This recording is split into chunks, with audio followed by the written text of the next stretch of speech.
दोस्तों, ईरान पर हमला कर इसराइल ने अपना ही मजाक, अपनी ही खिल्ली उड़वा ली है। उसके फुस हुए मिसाइलों पर लोग हंस रहे हैं। ऐसा मजाक बन रहा है दुनिया भर में इसराइल का, जिसे देखने के बाद बेंजामिन नेतन्याहू खुद को ही कोस रहे होंगे कि दुनिया के सामने इतनी बड़ी गलती आखिर वो कैसे कर बैठे। इस हमले के बाद सवाल ये है कि क्या अब ईरान इसराइल पर हमला करेगा? इसका जवाब खुद ईरानी मीडिया ने दिया है दोस्तों, जो कि मैं आपको इस वीडियो में आगे बताऊंगी।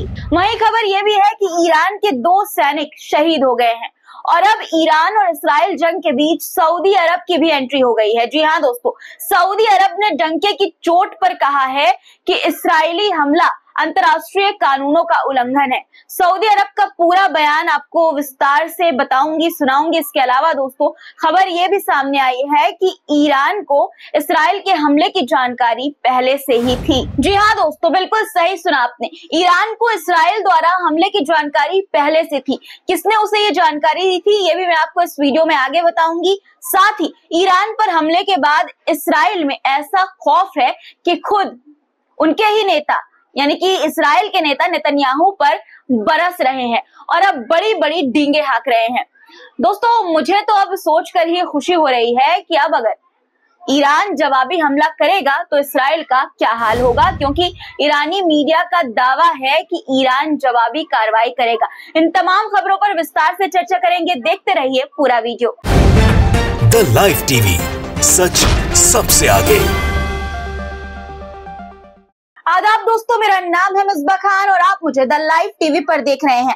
वीडियो शुरू करूं उससे पहले आपसे एक छोटी सी गुजारिश है कि वीडियो को लाइक जरूर किया करिए दोस्तों, और कमेंट में अपनी राय भी जरूर बताया करिए। आप सबकी राय, आप सबके कमेंट हमें हौसला देते हैं सच दिखाने का, बिना डरे बोलने का। इसलिए कमेंट करिए, कोशिश करूंगी कि आप सबके कमेंट का जवाब भी दिया जाए।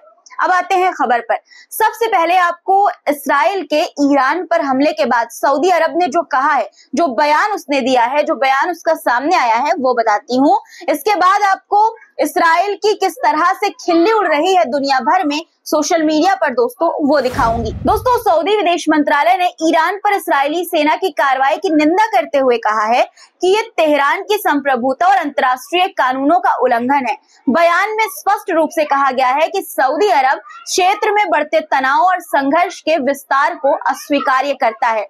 हम सभी पक्षों में संयम बरतने और तनाव को कम करने की अपील करते हैं और क्षेत्र में जारी सैन्य संघर्षों के परिणामों के बारे में चेतावनी देते हैं। दोस्तों, सऊदी अरब ने अंतर्राष्ट्रीय समुदाय, प्रभावशाली और सक्रिय पक्षों से क्षेत्र में संघर्षों को समाप्त करने की दिशा में अपनी भूमिकाएं और जिम्मेदारी निभाने की भी अपील की है। सऊदी अरब द्वारा अब बयान देना तो लाजमी था दोस्तों, क्योंकि उसकी आलोचना चुप रहने पर लगातार हो रही थी, दुनिया भर में हो रही थी। अब ये बयान एक तरह से संदेश है, संकेत है कि सऊदी अरब अब इस संघर्ष में खुलकर अपनी आवाज उठाने को तैयार है। इससे पहले सऊदी अरब आमतौर पर इस तरह की घटनाओं पर चुप रहा है, लेकिन अब उसकी आवाज ने एक नई दिशा दी है दोस्तों, एक नया रास्ता दिखाया है। क्या नेतन्याहू इस चुनौती को समझ पाएंगे? आपको क्या लगता है दोस्तों, सऊदी अरब का ये बयान संदेश है, संकेत है साथ खड़ा होने का, या फिर महज बयानबाजी? कमेंट में मुझे आप अपनी राय इस पर जरूर बताइएगा। अब मैं आपको बताती हूँ कि इसराइल की कितनी ज्यादा बेइज्जती हुई है ईरान पर हमला करने के बाद। दोस्तों, मैंने आपको इससे पहले वाले अपने वीडियो में ये बताया था कि किस तरह से इसराइली डिफेंस फोर्सेस यानी कि IDF ईरान पर किए गए हमले को बढ़ा चढ़ा कर दिखा रही है, बता रही है।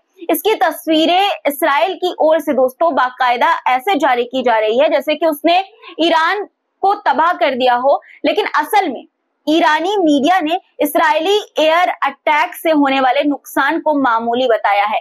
अगर सच कहूं तो इसराइल का हमला बिल्कुल आतिशबाजी की तरह था दोस्तों, जिसे देखकर लोग सिर्फ मजा लेते हैं, और यही हो रहा है इसराइल के साथ। उसने ईरान पर जवाबी हमला करके खुद अपनी ही ताकत पर सवाल खड़े कर दिए हैं। लोग अब उसका ऐसा मजाक बना रहे हैं, ऐसा मजाक बना रहे हैं कि क्या ही कहा जाए दोस्तों। आपको भी देखकर मजा जरूर आएगा और ईरान की ताकत का अंदाजा हो जाएगा। यूएस बेस्ड अमेरिकी जियोपॉलिटिकल एनालिस्ट विल श्राइवर ने एक्स पर इसराइल के हमले और ईरान की एयर डिफेंस के जवाब का सारांश दिया है दोस्तों। उन्होंने कहा कि इसराइल ने बड़े बड़े दावे किए, लेकिन उसके पास ईरान में उसके हमले से हुए किसी बड़े नुकसान के कोई भी सबूत नहीं है, कोई भी वीडियो नहीं है। उन्होंने कहा कि इस्राइल ने अधिकतम दूरी से कई मिसाइलें चलाई, यानी कि दोस्तों ज्यादा दूरी से मिसाइलें चलाई। ईरानी अधिकारियों ने ये कहा कि उन्होंने अधिकांश हमलावर मिसाइलों को इंटरसेप्ट कर लिया, यानी कि दोस्तों रोक लिया, लेकिन कुछ मिसाइलें सफल हो गई। विल शाइवर ने ये कहा दोस्तों कि इस्राइल के हमले से ये साफ हो गया है कि इस्राइल की लंबी दूरी की हमला करने की क्षमता ईरान के एयर डिफेंस सिस्टम के सामने कितनी सीमित है। दोस्तों बात तो सही है, जिस तरह से ईरान एक के बाद एक अपने डिफेंस सिस्टम के जरिए इस्राइल की मिसाइलों को नष्ट करता हुआ दिखाई दिया दोस्तों, उससे ये साफ है कि ईरान की एयर डिफेंस ने इस्राइल की लंबी दूरी की स्ट्राइक क्षमता को कमजोर कर दिया है। ईरान ने अपने एयर डिफेंस सिस्टम की पावर दुनिया को दिखा दिया है। दोस्तों एक्स पर यूजर्स इस्राइल के हमले पर व्यंग करते हुए, तंज कसते हुए ईरान की मजबूत एयर डिफेंस सिस्टम की तारीफ करते नहीं थक रहे हैं।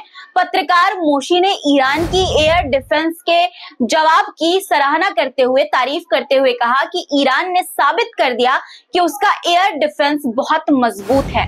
दोस्तों आपने देखा ही, जैसे इस्राइल ने ईरान पर हमला किया, इस्राएली मीडिया इस हमले को बड़ी कामयाबी की तरह दिखाने की कोशिश में लग गया, लेकिन यूएस के एक पत्रकार और फिल्म निर्माता डैन कोहेन ने इस पर तंज कसा। उन्होंने यरूशलेम पोस्ट की एक खबर का स्क्रीनशॉट शेयर किया जिसमें लिखा हुआ था कि इस्राएल के सटीक हमलों ने ईरान को असहाय बना दिया। इसे शेयर करते हुए उन्होंने कहा कि इस्राएली प्रोपेगेंडा इसे बड़ी जीत बताने में लगा है, जबकि असल में कुछ खास नुकसान नहीं हुआ। उन्होंने कहा कि एक पैथेटिक प्रयास है जिससे इस्राएल इस हफ्ते लेबनान में मिली हार से अपना चेहरा, अपना मुंह छिपाने की कोशिश कर रहा है। दोस्तों इसी तरह से सोशल मीडिया पर लोग इस्राएल की आलोचना कर रहे हैं और ईरान को ताकतवर बता रहे हैं। इस बीच खबर है कि ईरान पर ज़योनी शासन के हमले में 2 सैनिक शहीद हुए हैं। ईरान ने बयान जारी कर बताया कि इस्राएली हमले में उनके 2 सैनिक शहीद हुए हैं। ये जो चोट इस्राएल ने ईरान को दी है, उसका जवाब भी ईरान हमले के तौर पर जरूर देगा। ईरान तीसरा हमले की तैयारी कर रहा है। दोस्तों वॉइस ऑफ ह्यूमंस ने ईरान की शक्ति का एक वीडियो जारी कर इसकी जानकारी दी है। वीडियो क्या है देखिए।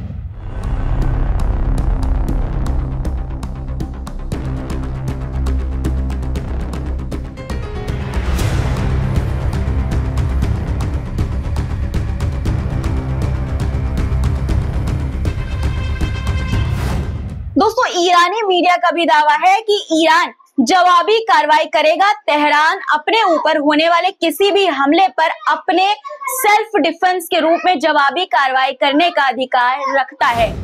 हमले तो करवा दिए नेतन्याहू ने, लेकिन अब उन्हें नींद नहीं आएगी, क्योंकि इस हमले के बाद एक तो ईरान की जवाबी कार्रवाई, उसके हमले का डर, और दूसरी तरफ उनके ही देश के नेता उनके कदम के खिलाफ हैं। खबर है कि इस्राएल के विपक्षी नेता यायर लापिड ने ईरान पर बड़े पैमाने पर बैलिस्टिक मिसाइल हमले के लिए आईडीएफ को लताड़ा है। उन्होंने सेना की प्रतिक्रिया पर सवाल उठाते हुए कहा कि तेहरान एक्सेस ऑफ एविल का प्रमुख है और इस कदम की वजह से इस्राएल को भारी कीमत चुकानी पड़ेगी। दोस्तों इस्राएल को अब डर तो सता ही रहा होगा ईरान के हमले का। और आपको दोस्तों एक और बड़ी खबर बता देती हूँ। खबर ये है कि ईरान को इस्राएल के हमले के बारे में पहले से पता था।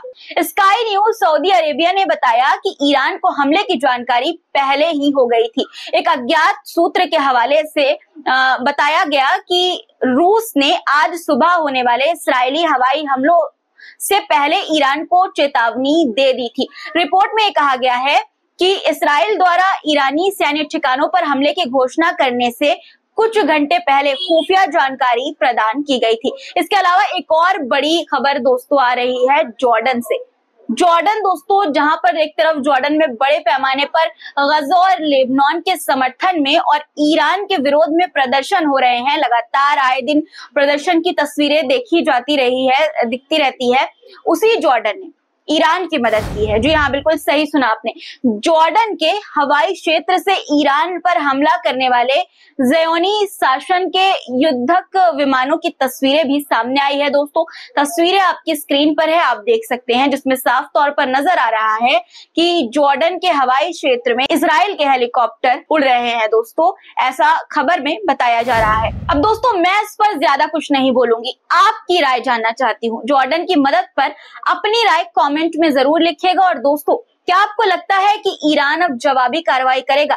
इस पर भी कमेंट में अपने विचार जरूर साझा करिएगा। अगर आपको ये वीडियो पसंद आया हो तो इसे लाइक करना बिल्कुल भी ना भूलें और हमारे चैनल को सब्सक्राइब जरूर कर लीजिए दोस्तों। और वीडियो को अपने फैमिली और अपने दोस्तों के साथ शेयर करना भी बिल्कुल मत भूलिए। अगले वीडियो में फिर मुलाकात होगी, तब तक के लिए खुदा हाफिज। द लाइव टीवी, सच सबसे आगे।